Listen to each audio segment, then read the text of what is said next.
उद्धारकर्ता प्रभु यीशु मसीह के अति श्रेष्ठ नाम में शुभ संदेश के हमारे सारे श्रोताओं को एक और बार प्रेम भरा नमस्कार और जय मसीह की। थोड़ी देर के हमारे मनन के लिए फिर से निकालेंगे मत्ती रसू समाचार 13वां अध्याय वचन 58, मैथ्यूज गॉस्पेल चैप्टर 13 वर्स 58। और लोगों के अविश्वास के कारण उसने वहां सामर्थ्य के अधिक कार्य नहीं किए। प्यारों, बहुत ही ध्यान से देखने का एक वचन है। यीशु मसीह अपने सामाजिक सेवकाई के बीच में बीमारों को चंगा करते हुए, अद्भुत और आश्चर्यजनक काम करते हुए आगे बढ़ते समय फिर से अपने ही नगर में वो आते हैं। वचन 54 में पढ़ते हैं, आराधनालय में उपदेश देने लगा और वे आश्चर्यचकित होकर कहने लगे, इस मनुष्य को ऐसा ज्ञान और ऐसी आश्चर्यजनक सामर्थ्य कहाँ से प्राप्त हो? और वे क्या कर बोलना शुरू किया, क्या ये बड़ई का पुत्र नहीं? क्या इसकी माता का नाम मरियम और उसके भाइयों के नाम याकूब, यूसुफ, शिमोन और यहूदा नहीं? इसके पहले जब यीशु मसीह यही क्षेत्र में, यही आराधनालय में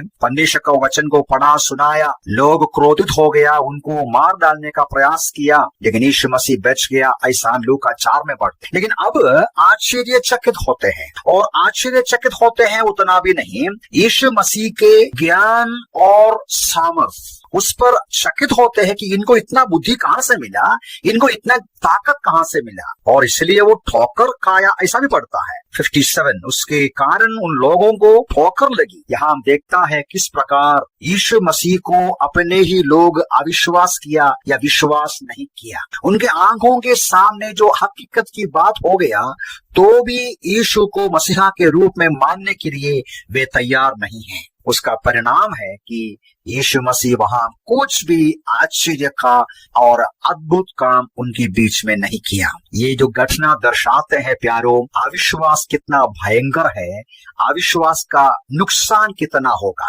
5 बातें खास तौर से हमें विचार करना है। पहली बात यह है कि अविश्वास जब हमारे अंदर भर जाते हैं, जो हकीकत की बात, जो एकदम सच्ची बात हमारे सामने देखने के बावजूद भी वो सच्चाई को देखने का विचार हमको नहीं आते हैं। नासरत के लोगों ने देखा, उनके नजर में बिल्कुल यीशु मसीह का ज्ञान और कार्य आया, तो भी वो विश्वास नहीं करता। उतना भी नहीं, यीशु ने सच्चाई बोला, सच्ची बातें सिखाया, और सीखने के लिए उनको तैयार नहीं है। वे बहाना ढूंढते हैं, क्या ये बड़ई का पुत्र नहीं? यीशु मसीह को तुच्छ मानते हैं। जब यीशु मसीह के जन्म के समय स्वर्गदूतों ने बराबर बताया था कि ये महान सर्वशक्तिमान का पुत्र होगा, लूका का 2 अध्याय में हम इस बात को पढ़ते हैं, वे मानने को तैयार नहीं है। उतना भी नहीं, जब अविश्वास होता है वहां परमेश्वर अपना काम नहीं करता है, वो चुप होता है। अविश्वासी के बीच में परमेश्वर काम नहीं कर सकता है। देखिए, वचन हमें सिखाते हैं, विश्वास के द्वारा ही हम परमेश्वर के पास आ सकते हैं, उनका प्रसन्नता कर सकते हैं। पाप की क्षमा हो, आत्मा का उद्धार हो, किसी भी प्रकार का आध्यात्मिक आशीषें हो, विश्वास से ही पा सकते हैं। लेकिन जब विश्वास के जगह में अविश्वास होता है, सारी आशीषों से हम वंचित होते हैं, सारे आत्मिक अनुग्रह से, आशीर्वाद से हम दूर हो जाते हैं। नुकसान हमारा ही है कि परमेश्वर दूर जाते हैं, वो हमारे बीच में काम नहीं कर पाएगा। और एक बात नीचे देखते हैं, हम समझ सकते हैं परमेश्वर के वचन के अनुसार, जो मरकुस के सुसमाचार उसका 16वां अध्याय का 14 पद में पढ़ते हैं, अविश्वास हमारा हृदय को कठोर बनाते हैं। वहां यीशु मसीह प्रेरितों को डांटते हैं, उनका मन कठिन बन गया। जितना हम अविश्वास के दिशा में आगे बढ़ते हैं, अविश्वास का मतलब क्या है कि परमेश्वर का वचन को मानने के लिए हम तैयार नहीं, परमेश्वर का वायदा को स्वीकार करने को हम तैयार नहीं, हम शक करते हैं, डाउट करते हैं, हम मानते नहीं परमेश्वर के वचन। परमेश्वर का वचन को हमारे बुद्धि में, विचार में सोचकर, हमारे लॉजिक के अनुसार उसको तालमेल करने का प्रयास करते हैं, तो हम परमेश्वर का वचन को इनकार कर देते हैं। ये अविश्वास है, हमारा हृदय कठोर बन जाते हैं, कठिन बन जाते हैं। और उतना भी नहीं, इब्रानी 3 अध्याय का 12वां पद मैं आपके लिए पढ़कर सुनाता हूं।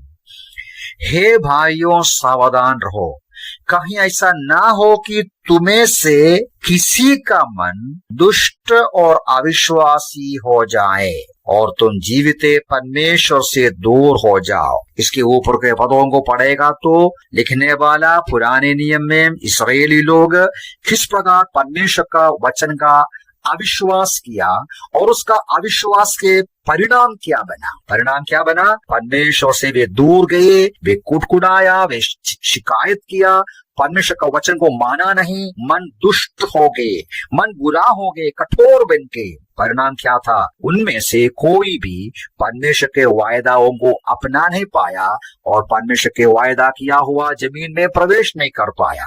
इस सच्चाई को, इस घटना को याद दिलाकर इब्रानी लिखने वाला बोलते हैं, भाइयों सावधान रहना, किसी का भी मन दुष्ट और अविश्वासी होना नहीं। प्यारों, अविश्वास हमारा मन को कठोर बनाते हैं, अविश्वास हमारा मन को दुष्ट बनाते हैं।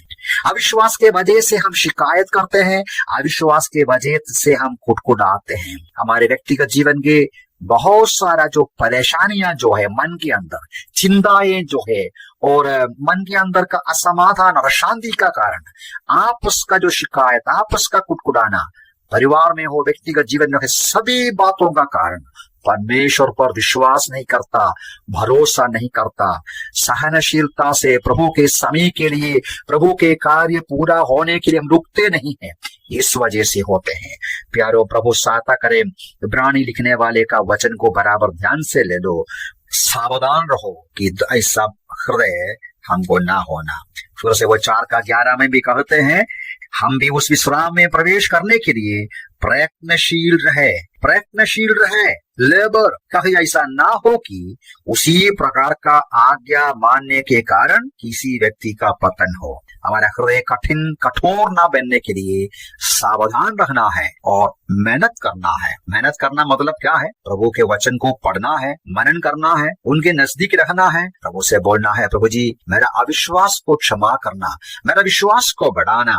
1 तिमोथी 1 अध्याय का 13वां पद में दिखाता है, पौलुस लिखता है, अपने अविश्वास के दशा में किए हुए गुनाहों को प्रभु ने क्षमा किया, अनुग्रह किया। इसका मतलब आज हमारे अविश्वास का हृदय, हमारा जो मन में जो कठोरता है, हम कबूल करेंगे, प्रभु से विनती करेंगे तो वो क्षमा करता है, वो दया करता है, हमारे हृदय में विश्वास को उत्पन्न करते हैं और हमें नया बनाते हैं, हमारे ऊपर दया करते हैं।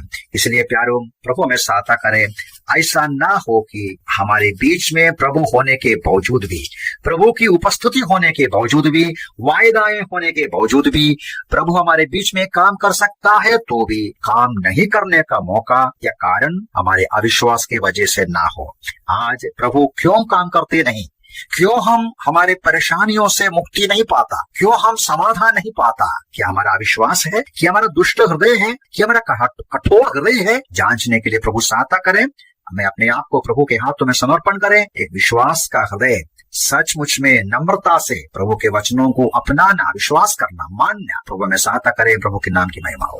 अंधियारे जीवन में हमारे प्रेम का दीप जलाया, पाप कपट सब दूर हुए, हृदय में तेज